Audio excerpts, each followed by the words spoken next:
जिला कुल्लू में भाजपा के जनसंपर्क अभियान के बाद अब कांग्रेस भी आम जनता के साथ रूबरू होने लगी है। वहीं कुल्लू विधानसभा कांग्रेस कमेटी के द्वारा भी बीते महीने अपना सदस्यता अभियान शुरू किया गया था और अब इस सदस्यता अभियान के माध्यम से कुल्लू कांग्रेस कमेटी में 5000 कार्यकर्ता भी जुड़े हैं। ये बात कुल्लू सदर के विधायक सुंदर ठाकुर ने कही। कुल्लू विधायक सुंदर ठाकुर ने कहा कि उनकी प्राथमिकता रही है कि वह युवा शक्ति के लिए कार्य करें और महिलाओं को सम्मान दें, जिसके तहत उन्होंने कुल्लू विधानसभा क्षेत्र के 100 से अधिक युवक मंडलों को खेल सामग्री सौंपी है, तो वहीं महिला मंडलों को भी जरूरी फर्नीचर का सामान उपलब्ध करवाया है, ताकि अगर युवक मंडल और महिला मंडल को अपनी बैठकें आयोजित करनी हो तो उन्हें किसी प्रकार की दिक्कतें न उठानी पड़े। विधानसभा क्षेत्र में कांग्रेस के पदाधिकारी सदस्यता अभियान में तेजी लाए हुए हैं।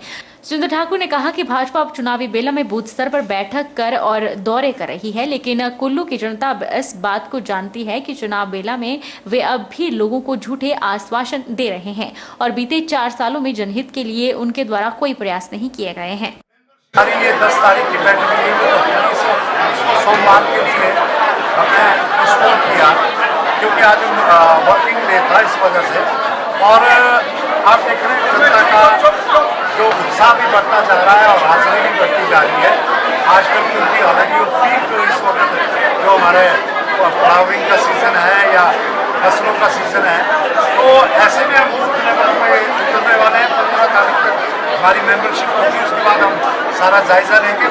हमारे अध्यक्ष ने बहुत अच्छी तरह इस अभियान को चलाया है और 5000 के लगभग हम मेंबर्स अभी बना चुके हैं। तो ये निरंतर जारी रहेगा। लेकिन अभी फिलहाल हम ये जो हमारी महिला शक्ति है, युवा शक्ति है, इनको हम बूथों में भी जोड़ने वाले हैं और बूथ के माध्यम से हम जो भी इनके जो रहे हुए काम उन्हें भी आगे बढ़ाएंगे।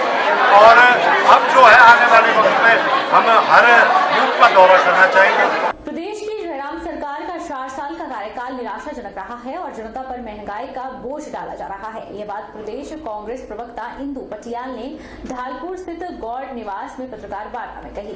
उन्होंने कहा कि एक तरफ जहां किसान बागवान मौसम की मार झेल रहे हैं, वहीं दूसरी ओर भाजपा सरकार ने बीज कीटनाशक दवाइयों के दाम बढ़ाए दिए हैं।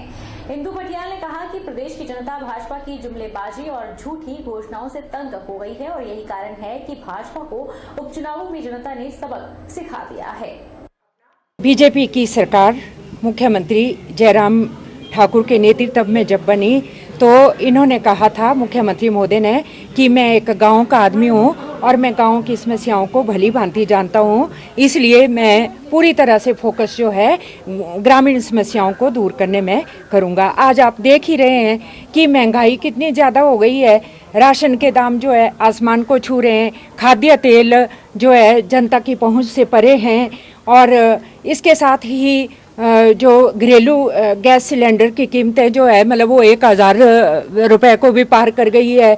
इसके साथ इन्होंने जो है कमर्शियल सिलेंडर, जो आप जानते हैं, मैं ये कहना चाहती हूँ कि हिमाचल प्रदेश की जो आर्थिकी का मुख्य स्रोत है वो या तो बागवानी है या तो फिर पर्यटन व्यवसाय है। और मेरा ख्याल में, और आप लोग हम सब भी किसान है, बागवान है या पर्यटन व्यवसाय से जुड़े हुए हैं और ग्रामीण पर्यटन को बढ़ावा देने के लिए जो कार्य कांग्रेस की पूर्व सरकार ने किया वो जो है ये नहीं कर पा रहे हैं। कैबिनेट मंत्री वीरेंद्र कंवर ने ऊना में टेम्पो हादसे में घायल हुए मरीजों का अस्पताल जाकर हालचाल जाना और कहा कि उन्हें हर संभव मदद दी जा रही है।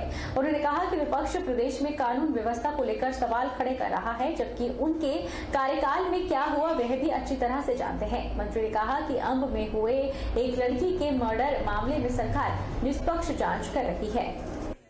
घटनाएं हुई हैं और सारे लोग जो थे वो मेरे अपने विधानसभा क्षेत्र से थे। एक उसमें दुखद बेटी की मौत भी हुई है। आज मैं हॉस्पिटल जाकर के जो है उनका हाल चाल जो है वो पूछ करके आया हूं और प्रशासन के द्वारा जो है वो जो गंभीर रूप से घायल थे, जितनी उनकी डिसेबिलिटी थी उसके हिसाब से जो है उसको मदद जो है वो प्रशासन के द्वारा भी की गई है। और मैंने विभाग को हॉस्पिटल में जाकर के प्रशासन को कहा है कि जितनी यथासंभव हो ये गरीब लोग हैं इनकी मदद की जाएगी। नेता प्रतिपक्ष जो हैं वो विपक्ष के चश्मे से देखते हैं। जब जरा थोड़ा मैं उनको कहूंगा कि अपने समय में याद करें गुड़िया कांड हुआ था, उनके आरोपियों को जो था वो उसमें पकड़ा नहीं गया था, उनके सबूत जो थे वो खत्म किए गए थे। लेकिन अभी हाल ही में अब में ये घटना घटी है और उसके हर पहलू के ऊपर जो है वो हमारी नजर है।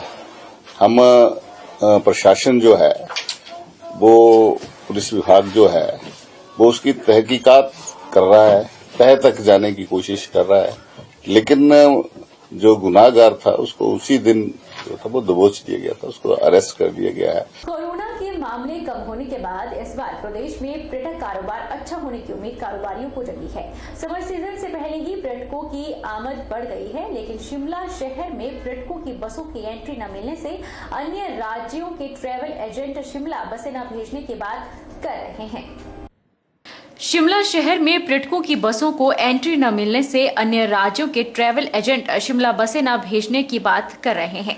Shimla tour and travel association के अध्यक्ष नवीन ने सरकार से इन ट्रैवल एजेंटों से बात करने और शहर के लिए ट्रैफिक प्लान बनाकर शहर में पर्यटकों की बसों को एंट्री देने की मांग की है।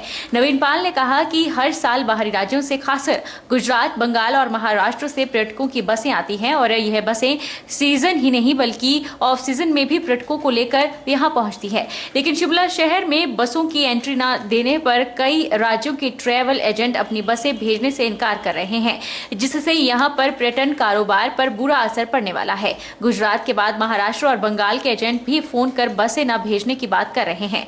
उन्होंने कहा कि शिमला शहर को लेकर सरकार, पुलिस और जिला प्रशासन का कोई ट्रैफिक प्लान नहीं है। बाहरी राज्यों से आने वाले पर्यटकों की बसों को टूटी कंडी में ही रोक दिया जाता है या बाईपास से भेजा जा रहा है, जिससे पर्यटक परेशान हो रहे हैं।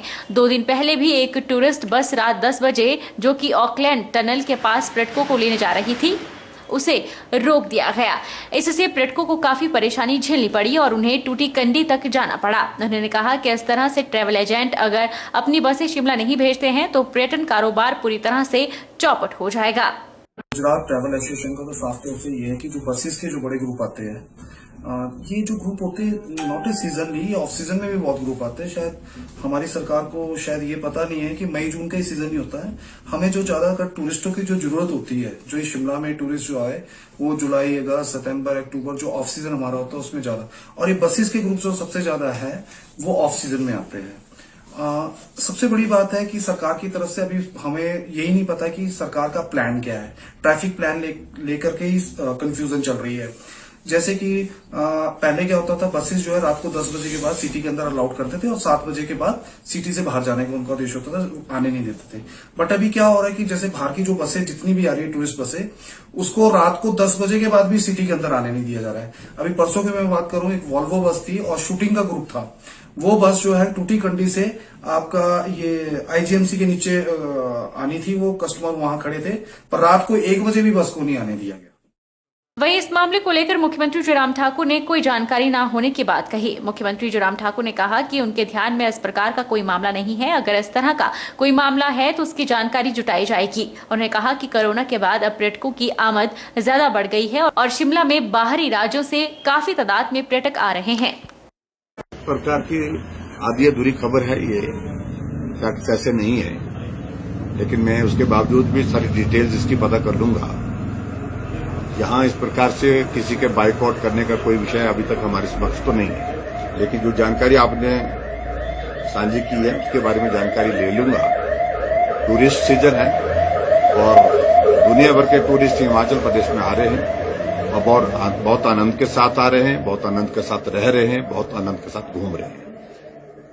और कोविड के कारण 2 सीजन जो हमारे टूरिज्म के जो है हमारे जो डिस्टर्ब हुए थे, अब की बार हम उम्मीद में हैं कि अब की बार टूरिज्म का ये सीजन अच्छा रहेगा और उसकी पीछे की हम भरपाई करने की स्थिति में भी हो पाएंगे। मंडी जिला के जोगिंदरनगर में घर से निकले व्यक्ति का नहर में शव बरामद होने से क्षेत्र में सनसनी फैल गई है। मृतक के एक पांव में चोट और पीठ पर गहरे घाव भी मिले हैं। मामले की गंभीरता को देखते हुए पुलिस ने शव का पोस्टमार्टम करवाकर परिजनों को सौंप दिया है। जोगिंदरनगर में 39 साल के कुलदीप की संदिग्ध परिस्थितियों में मौत पर पुलिस ने मामला दर्ज कर जांच बिठा दी है। घटनास्थल पर साक्ष्य जुटाकर ग्रामीणों के बयान भी दर्ज किए हैं। पुलिस की प्रारंभिक जांच में मृतक कुलदीप रविवार को घर से शहर निकला था। सोमवार सुबह घर के महज 500 मीटर दूर नहर में उसका शव बरामद हुआ है। पुलिस की प्रारंभिक जांच में यह मामला पानी में डूबने का पाया जा रहा है। पुलिस हर पहलू से जांच कर रही है। वहीं मृतक के परिजनों ने इस मामले पर किसी पर भी शक जाहिर नहीं किया है। पोस्टमार्टम रिपोर्ट के बाद ही मौत के असल कारणों का पता चल पाएगा। वक्त चला है छोटे से ब्रेक का। ब्रेक के बाद फौरन लौटेंगे। आप बने रहिए हमारे साथ।